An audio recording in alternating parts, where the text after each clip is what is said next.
किसी लड़की से शादी करने की चाह में एक लड़के को 2 महीनों के अंदर अंदर किसी भी सरकारी नौकरी को पाना है, नहीं तो उस लड़की की शादी कहीं और करा दी जाएगी। ये लड़के को सरकारी नौकरी मिल भी जाती है, लेकिन वो फिर भी उस नौकरी को छोड़ देता है। लड़के ने ऐसा क्यों किया? क्या बिना सरकारी नौकरी के उसकी शादी लड़की से हो पाएगी? इसी पर बेस्ड एक फिल्म आई है जिसका नाम है भूल चूक माफ। कहानी के अंत में हम इस फिल्म का रिव्यू भी करेंगे और कुछ जबरदस्त फिल्मों के नाम भी मैं आपको बताऊंगा। तो चलिए कहानी को शुरू करते हैं। तो फिल्म की शुरुआत होती है रंजन और तितली से, जो कि एक दूसरे से बहुत प्यार करते हैं। उनका प्यार इस हद तक गुजर चुका था कि आज तो वो घर से भाग भी गए थे, लेकिन रास्ते में अपनी बेवकूफी की वजह से किसी पुलिस के हाथों पकड़े जाते हैं। जब पुलिस वालों को रंजन और तितली की फैमिली वालों के बारे में मालूम चला तो वो तुरंत ही उन्हें अपने पुलिस स्टेशन में बुला लेते हैं और पूछते हैं कि आखिरकार ये सब कुछ क्या चल रहा है। अब रंजन और तितली ने तो कह दिया था कि वो तो एक दूसरे से प्यार करते हैं और शादी भी करना चाहते हैं, लेकिन तितली की फैमिली वालों का कहना ये है कि रंजन एक निठल्ला आदमी है और वो कुछ करता धरता भी नहीं है, तो ऐसे बेरोजगार नल्ले लड़के के साथ हमारी लड़की कैसे रहेगी। फिर तितली के पिता यहाँ पर रंजन से कहते हैं कि अगर वो 2 महीने के अंदर अंदर कोई सरकारी नौकरी ढूंढ लाता है तो वो उसकी शादी तितली से कर देंगे,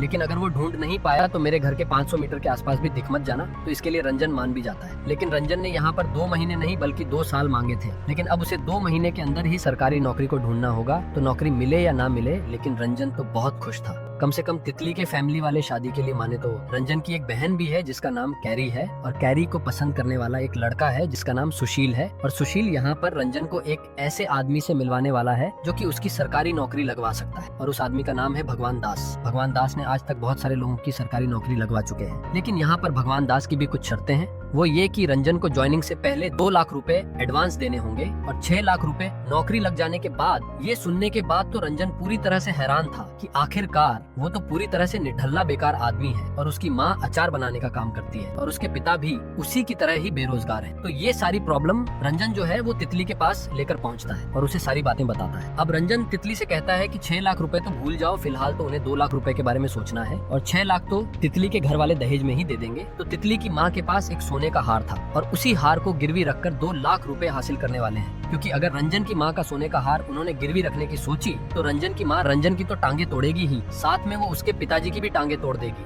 तो इसीलिए तितली अपनी माँ का हार गिरवी रखकर 2 लाख रुपए ले लेती है, और इसके बाद रंजन वो 2 लाख रुपए भगवान दास के पास जमा कर देता है। और भगवान दास ने रंजन की नौकरी लगवाने के लिए कुछ दिनों का समय लिया है। वो कह रहा था कि कुछ दिनों के बाद तुम्हारी सरकारी नौकरी लग जाएगी, अब तो तुम शादी की तैयारी करना शुरू कर दो। तो ये खुशखबरी सबसे पहले रंजन ने तितली को सुनाई, जिसे सुनकर तितली बहुत खुश हुई और अब वो दोनों शादी की तैयारी में जुट चुके थे। वो तो आगे के सपने भी देखने लगे थे, लेकिन उनकी जिंदगी में एक भूचाल आने वाला है जो ना तो रंजन ने सोचा था और ना ही तितली ने, क्योंकि जब अगली सुबह हुई तो यहाँ पर रंजन को पता चला कि भगवान दास रंजन के 2 लाख रुपए लेकर भाग चुका है। ये सुनकर तो रंजन के हाथ पैर फूल जाते हैं। अब उसे कुछ भी समझ नहीं आ रहा था कि आखिरकार अब करना क्या है। रंजन के मामा और उसका दोस्त भगवान दास को खोजने की काफी कोशिश करते हैं, लेकिन भगवान दास कहीं पर भी नहीं मिलते हैं। अब रंजन ये सारी बातें तितली को बता देता है और तितली तो पूरी तरह से बौखला जाती है, क्योंकि उनके हाथ से सोने का हार भी गया और नौकरी भी गई, और अब वो अपने घर वालों को क्या जवाब देगी। पर इन सब के बारे में रंजन ने तो कुछ भी नहीं सोचा है, उसे तो कुछ भी समझ ही नहीं आ रहा। तो अब रंजन जो है वो पंडित जी के पास जाता है, क्योंकि रंजन ने हाल ही में सुना है कि अगर कोई मन्नत मांगो तो मनोकामना पूरी हो जाती है। इसलिए वो पंडित जी के पास जाता है और उनसे कहता है कि मेरी सरकारी नौकरी लगनी है, तो आखिरकार मुझे क्या करना होगा। तो पंडित जी कहते हैं कि एक लोटा दूध लो और महादेव की शिवलिंग पर चढ़ाओ और वहाँ उनके सामने एक नेक काम करने की मन्नत मांगो। ये सुनकर तुरंत ही हमारा रंजन जो है वो महादेव के पास पहुँच जाता है। वो दूध चढ़ाता है और उनके सामने एक नेक काम करने का सोचता है, लेकिन वो नेक काम क्या है इसमें रंजन कंफ्यूज हो जाता है, क्योंकि अगर रंजन सरकारी काम के बदले मुंडन करवाता है तो उसे गंजा होना पड़ेगा और 16 सोमवार के व्रत भी वो नहीं कर पाएगा। तो इस तरह से रंजन जो है वो महादेव के सामने अपनी बात ही नहीं रख पाता है, इसीलिए वो वहाँ सिर्फ दूध चढ़ाकर ही वापस आ जाता है। और फिर जब अगले दिन रंजन की नींद खुलती है तो उसके सामने गुड न्यूज आ चुकी थी कि भगवान दास जो कि उसके 2 लाख रुपए लेकर भाग गए थे वो वापस आ चुका है और अब रंजन की सरकारी नौकरी भी लग चुकी है। वास्तव में भगवान दास पैसे लेकर भागे नहीं थे, बल्कि वो तो रंजन के ही कामों से बाहर गए थे और उसकी सरकारी नौकरी में जुगाड़ कर रहा था। ये सुनने के बाद तो रंजन बहुत ज्यादा खुश हुआ और अब उसके अंदर तो शादी की शहनाई बजने लगी थी। इसलिए सबसे पहले वो ये बात तितली को बता देता है और तितली अपने घर वालों को बता देती है, जिस वजह से उनकी शादी की तारीख तय हो चुकी थी। अब 30 तारीख को उनकी शादी थी और आज मतलब कि 29 तारीख को हल्दी शुरू हो जाती है, जहाँ पर कि रंजन की फैमिली वाले और तितली की फैमिली वाले बहुत एंजॉय करते हैं हल्दी को, क्योंकि जो सपना रंजन और तितली ने देखा था अब वो पूरा होने को था, जिस वजह से रंजन अपने हल्दी वाले दिन को खूब एंजॉय करता है। अब हल्दी वाले दिन ही रात रात को रंजन की मुलाकात तितली से भी हुई थी और वो तितली से कह रहा था कि बिल्कुल ऐसे ही रहना, बदलने की कोई भी जरूरत नहीं है। दोनों एक दूसरे के साथ बहुत ही अच्छे से रहते हैं। लेकिन जब अगली सुबह हुई तो यहाँ पर रंजन ने देखा कि उनके घर में फिर से हल्दी का प्रोग्राम हो रहा है। इसलिए वो माँ से कहता है कि आप ये क्या कर रही हो, आज तो 30 तारीख है ना, आज हमें बारात लेकर चलना है। लेकिन रंजन की माँ बताती है कि बेटा आज 30 नहीं, आज 29 तारीख है और आज उनके घर में हल्दी है। ये सुनकर रंजन बुरी तरह से चौंक जाता है। उसे ऐसा लगा कि शायद उसने कल रात बहुत ज्यादा गहरा सपना देख लिया था हल्दी वाले दिन का, इसीलिए आज तो वो बिल्कुल नॉर्मल रहता है। तो रंजन जैसे तैसे आज का दिन तो गुजार लेता है। लेकिन जब अगली सुबह हुई तो रंजन देखता है कि फिर से वही दिन होता है, मतलब कि आज फिर से उनके घर पर हल्दी का प्रोग्राम हो रहा था। ये देखकर तो रंजन पूरी तरह से कंफ्यूज हो चुका था, क्योंकि आज उनके घर पर फिर से हल्दी होने जा रही थी। 2 दिन वो इस तरह से इस दिन को जी चुका है और आज अब ये तीसरा दिन था। तीसरा दिन भी उसने इसी तरह से गुजारा और जब चौथे दिन उसकी आंख खुली और उसने देखा कि ये फिर से वही दिन है हल्दी वाला, तो इस बार तो वो बेहोश हो जाता है। अब उसे डॉक्टर के पास ले जाया जाता है, लेकिन डॉक्टर के पास इसका कोई समाधान नहीं है, क्योंकि यहाँ हमारा रंजन जो है वो लूप टाइम में फंस चुका था, क्योंकि रंजन जो है वो 29 तारीख में अटक चुका है। उसकी 30 तारीख नहीं आ रही है और अब ये बात रंजन अपनी तितली को भी बताता है। लेकिन तितली ऐसी बकैती नहीं सुनने वाली थी। उसे पता है कि रंजन जो है वो उल्टे सीधे बहाने बनाता रहता है और इसी तरह की बकवास करता रहता है, इसीलिए वो ये बात तो नहीं मानती है, जिस वजह से अब यहाँ पर रंजन को इसी तरह से अपने हल्दी के 7 दिन इसी तरह से जीने पड़ते हैं और अब उसके पास कोई और रास्ता भी नहीं बचा था। बार बार एक ही दिन को जीने के बाद अब वो एक दिन तितली को बताता है कि वो एक दिन में फंस चुका है। वो उसे बहुत अच्छे से समझाता है और तितली भी मान चुकी थी, रंजन के मामा भी मान चुके थे और उसका दोस्त भी मान चुका था। रंजन बताता है कि ये सारी मुसीबत आने से पहले वो एक पंडित जी के पास गया था और उसने उनके सामने एक मन्नत मांगी थी, इसलिए वो फिर से उन्हीं पंडित जी के पास जाता है और पंडित जी उसे समझाते हैं कि तुमने उस दिन जो है वो एक मन्नत मांगी थी, तुमने एक नेक काम करने को कहा था, लेकिन वो नेक काम तुमने अभी तक नहीं किया है। यहाँ पर रंजन के मामा, उसके दोस्त और तितली कहते हैं कि नेक काम तो कोई भी हो सकता है, तुम गाय को रोटी खिला सकते हो, कौवे को खाना खिला सकते हो और भूखे को रोटी खिला सकते हो। इसी तरह से रंजन जो है वो इसी तरह के नेक काम करने लगता है। लेकिन फिर भी रंजन की समस्या हल नहीं हो पा रही थी, यानी वो अभी भी 29 तारीख से बाहर नहीं आ पा रहा था। अब रंजन बहुत बड़ी उलझन में था, क्योंकि उसे समझ नहीं आ रहा था कि आखिरकार ऐसा कौन सा नेक काम है जो कि उसे करना होगा जिससे कि उसकी 30 तारीख आ जाए। अब तक रंजन बहुत सारे बाबाओं के पास भी जा चुका है और खुद को झड़वाता भी है, लेकिन फिर भी उसकी 30 तारीख नहीं आती है। एक ही दिन को वो लगभग 15 दिन से जी रहा है। उसे अपने दिन के बारे में अब सब कुछ पहले से ही याद है। रंजन पूरी तरह से परेशान हो चुका था, इसलिए अब रंजन उसी पंडित जी के पास जाता है जिनसे वो सबसे पहले मिला था। रंजन उनसे पूछता है कि सारे नेक काम करके देख लिए हैं, लेकिन उसकी 30 तारीख नहीं आ रही है। पंडित जी कहते हैं कि नेक काम छोड़ो, शायद तुमने किसी का दिल दुखाया हो, इसलिए मैं चाहता हूँ कि जिसका भी तुमने दिल दुखाया है ना, तो तुम उससे माफी मांग लो। अब यहाँ पर रंजन को तो ये बात मालूम ही नहीं है कि उसने किसका दिल दुखाया है, इसलिए जब 29 तारीख की शुरुआत होती है तो वो शुरुआत से ही जो भी इंसान मिलता अब उन सभी से माफी मांगने लगता है और सभी से कहता है कि जो भी गलती हो गई हो भूल चूक माफ करें।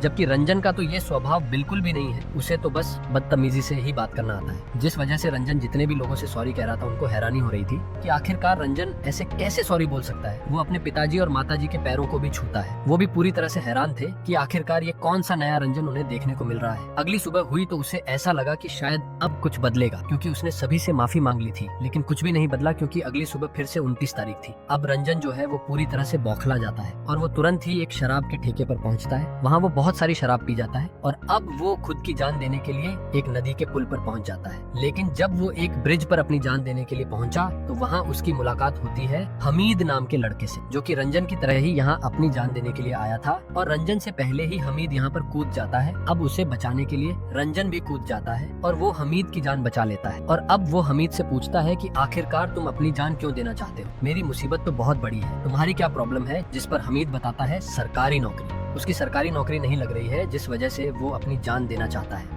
तब रंजन को समझ आया कि शायद वो यही नेक काम है जो उसे करना है, इसलिए वो हमीद की जान बार बार बचाने लगता है। लेकिन एक दिन बचाने के बाद अगले दिन हमीद गंभीर रूप से पानी में गिरकर बेहोश हो जाता है, लेकिन हमीद बच गया था। फिर रंजन को समझ आया कि क्यों ना जैसे मेरी सरकारी नौकरी लगी है उसी तरह से मैं हमीद की भी सरकारी नौकरी लगवा दूं। लेकिन इसके लिए उन्हें 2 लाख रुपए चाहिए थे। लेकिन पहले तो वो भगवान दास के पास पहुँचते हैं ताकि कोई सॉल्यूशन निकल सके। लेकिन वहाँ पहुँचने के बाद भगवान दास का एक ही कहना था कि उसे 2 लाख रुपए एडवांस चाहिए और 6 लाख ज्वाइनिंग के बाद। लेकिन हमीद को ये नौकरी नहीं चाहिए, क्योंकि वो अपनी मेहनत से ही नौकरी लगाना चाहता है। लेकिन रंजन को किसी भी हालत में हमीद की नौकरी लगवानी है ताकि उसका नेक काम पूरा हो सके।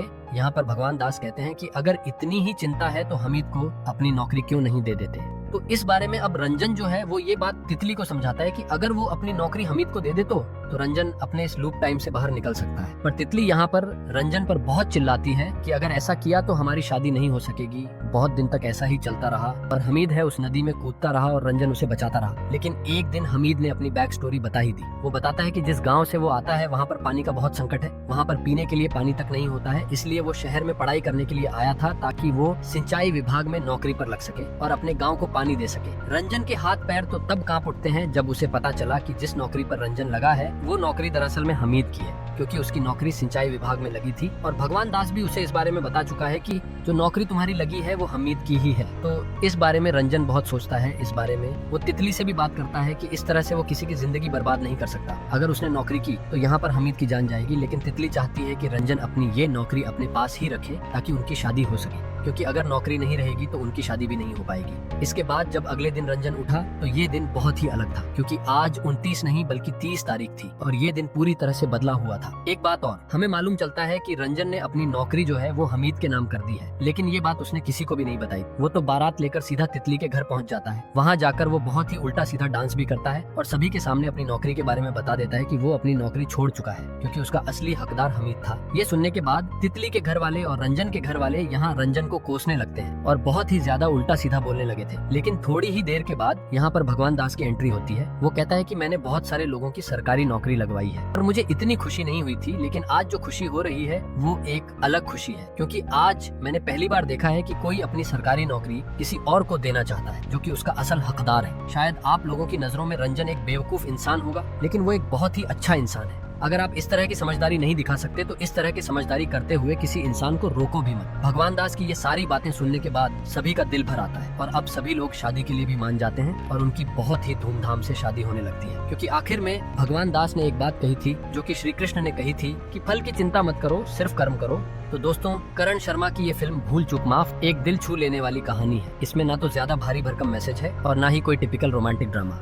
ये फिल्म उन फिल्मों में से जो हर उम्र के दर्शकों को पसंद आएगी। फिल्म में राजकुमार राव और वमिका गब्बी लीड रोल में है। दोनों के बीच में लव केमिस्ट्री कमाल की है और फिल्म का सबसे खूबसूरत पहलू उसका साफ सुथरा ह्यूमर और दिल से निकली गई बातें हैं। फिल्म की कॉमेडी ना ही दोहरे मतलब वाली है और ना ही जबरदस्ती हंसाने वाली, बल्कि कहानी के हालात और पंच लाइन इतने नेचुरल है कि हंसी खुद ही निकल जाती है। कहानी को सही दिशा में एग्जीक्यूट किया गया है और उसका श्रेय निर्देशक हो जाता है। फिल्म में गाने भी सही और सटीक जगह आते हैं। सबसे खास बात यह है कि फिल्म उबाऊ नहीं लगती। मिनट की फिल्म का एग्जीक्यूशन जरा सी भी खिंचा हुआ नहीं लगता। फिल्म की कहानी में हर किरदार को सोच समझकर कास्ट किया गया है। कई दिग्गज एक्टर इस फिल्म में जान फूंक रहे हैं और कहानी को भी और भी अधिक प्रभावशाली बना रहे हैं। एडिटिंग और सिनेमेटोग्राफी भी शानदार है। करण शर्मा की स्क्रिप्ट में हमारे सामाजिक सच्चाई और पारिवारिक रिश्तों को इतने संतुलन के साथ पिरोया गया है कि सब कुछ असली लगता है। डायलॉग में मजा आता है और अपनापन भी है। अब कुछ जबरदस्त फिल्मों के नाम। दोस्तों, अगर आप एक्शन फिल्म देखना चाहते हैं तो आपको सोनू सूद की फिल्म फतेह को जरूर देखना चाहिए। इस फिल्म में एक्शन के अलावा कुछ है ही नहीं। ऐसी ही दूसरी फिल्म है स्काई फोर्स। ये अक्षय कुमार की शानदार फिल्मों में से एक है। इस फिल्म को भी आपको जरूर देखना चाहिए। वैसे अगर आप ऐतिहासिक फिल्म देखना चाहते हैं तो उसके लिए आपको छावा फिल्म को जरूर देखना चाहिए। इस फिल्म को देखकर आपके रोंगटे खड़े हो जाएंगे, क्योंकि ये फिल्म नहीं है बल्कि भारत की वास्तविक सच्चाई है। वैसे इन सभी कहानियों को भी चैनल पर अपलोड कर दिया गया है। आप चाहे तो इन सब का भी मजा ले सकते हैं। तो चैनल को अभी से सब्सक्राइब कर ले ताकि कोई लेटेस्ट फिल्म की कहानी आपसे मिस न हो जाए। तो चलिए दोस्तों, हम मिलेंगे किसी नई फिल्म की नई कहानी के साथ। तब तक के लिए आप सभी का बहुत बहुत धन्यवाद।